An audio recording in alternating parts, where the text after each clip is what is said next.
অবশেষে ভবানী ভবনে হাজিরা দিলেন অভিষেক বন্দ্যোপাধ্যায়ের পিএ সুমিত রায়। ছবি রেখেছে আপনাদের সামনে, সকাল 10টায় তাকে ডেকে পাঠানো হয়েছিল। একের পর এক অভিযোগ। এতদিন কোথায় ছিলেন?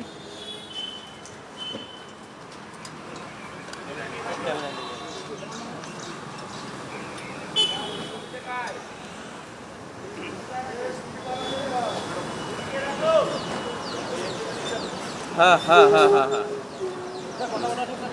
লাইভে পাচ্ছ এখন। আপনি কোথায় ছিলেন? আপনারা খোঁজে করে অভিষেক বন্দ্যোপাধ্যায়ের বাড়িতে তালা ভাঙতে যাচ্ছে তো চলো চলো হ্যাঁ দুর্নীতির সঙ্গে যুক্ত। দুর্নীতি একের পর এক অভিযোগ, একের পর এক অভিযোগ। এতদিন কোথায় ছিলেন?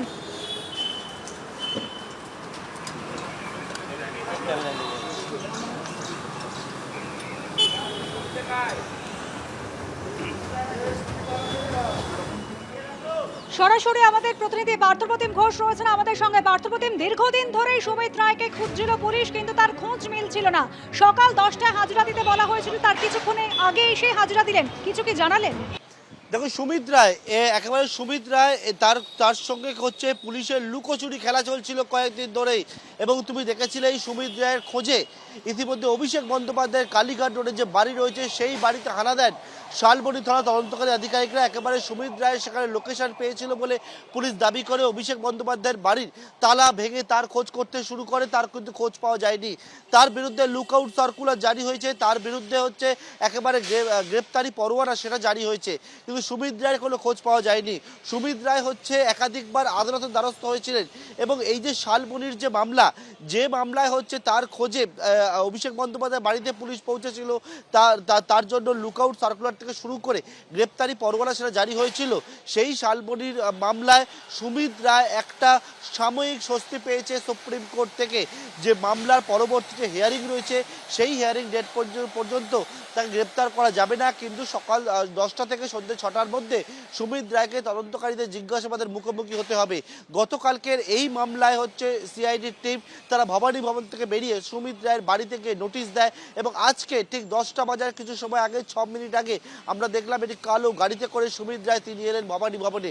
এবং ভবানী ভবনে আসার পরবর্তীকালে একেবারে যে রিসেপশন গেট ছিল সেখানে সিআইডির আধিকারিকরা তারা সেখানে উপস্থিত ছিলেন। তো সুমিত রায়কে কয়েকটা প্রশ্ন করা হলে তিনি কিন্তু কোনো প্রশ্নের উত্তর দেননি। তিনি সোজা একেবারে ভবানী ভবনের ভেতরে পৌঁছে যান এবং এই মুহূর্তে ভবানী ভবনের যে 4 তলায় সিআইডির দপ্তর, সেই সিআইডির দপ্তরে অভিষেক বন্দ্যোপাধ্যায়ের আত্মসহায়ক সুমিত রায়। এবং সুমিত রায়ের বিরুদ্ধে তুমি দেখেছো যে একের পর এক মামলা হয়েছে এবং সেই সমস্ত মামলায় অভিষেক বন্দ্যোপাধ্যায়ের এই আত্মসহায়কের খোঁজে প্রথমে হচ্ছে শালবনী থানা পুলিশ গিয়েছিল অভিষেক বন্দ্যোপাধ্যায়ের বাড়িতে।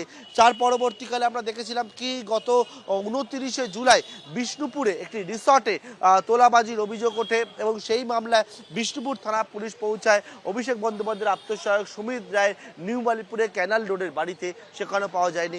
তার পরবর্তীকালে আমরা কি দেখি, গত মঙ্গলবার দিন শালবনির এই যে মামলা, সেই মামলা সিআইডি তদন্তভার গ্রহণ করার পর সিআইডির আধিকারিকরা তারা পৌঁছায় সুমিত রায়ের বাড়িতে। সুমিত রায়ের খোঁজ করতে থাকে, গ্রেপ্তারি পরোয়ানা যে জারি হয়েছিল সেই বিষয়ে তাদেরকে জানায়, কিন্তু সুমিত রায়ের খোঁজ তারা পাননি।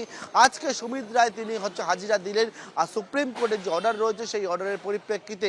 এবং সুমিত রায় আমরা দেখলাম ভবানী ভবনে 9টা 54 নাগাদ এলেন এবং হাজিরা দিলেন। সিআইডি আধিকারিকরা তাকে এখান থেকে রিসিভ করলেন, একেবারে রিসেপশনে গেলেন এবং তারপর ভবানী ভবনের 4 তলায় বর্তমানে শালবনির এই যে জমি দুর্নীতির যে মামলা সম্পর্কে বলে রাখি যে সেই মামলাটি হচ্ছে সরকারি জমি দখল করে বিক্রি করার অভিযোগ এবং এই অভিযোগে মেদিনীপুরের প্রাক্তন বিধায়ক সুজয় হাজরাকে আগেই গ্রেপ্তার করা হয়েছিল।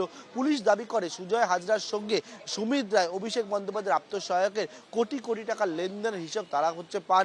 সুমিত রায়কে তারা খোঁজ করতে শুরু করে, কিন্তু সুমিত রায় পালিয়ে বেড়াচ্ছিলেন। সেই সুমিত রায় সুপ্রিম কোর্টের যে অর্ডার রয়েছে সেই অর্ডারের পরিপ্রেক্ষিতে আজকে হাজিরা দিলেন। কিন্তু আরও একটা বিষয়, সেটা হচ্ছে যে সুমিত রায়ের বিরুদ্ধে আরও একাধিক মামলা রয়েছে, যার মধ্যে ডায়মন্ড হারবার পুলিশ ডিস্ট্রিক্ট সহ একাধিক জায়গায় আরও মামলা হয়েছে, যে মামলাগুলিতে সুমিত রায় রিল্যাক্সেশন চেয়ে গতকালকে হাইকোর্টের দ্বারস্থ হয়েছিলেন, কিন্তু সেখান থেকে কোনো রকমভাবে রিল্যাক্সেশন পায়নি।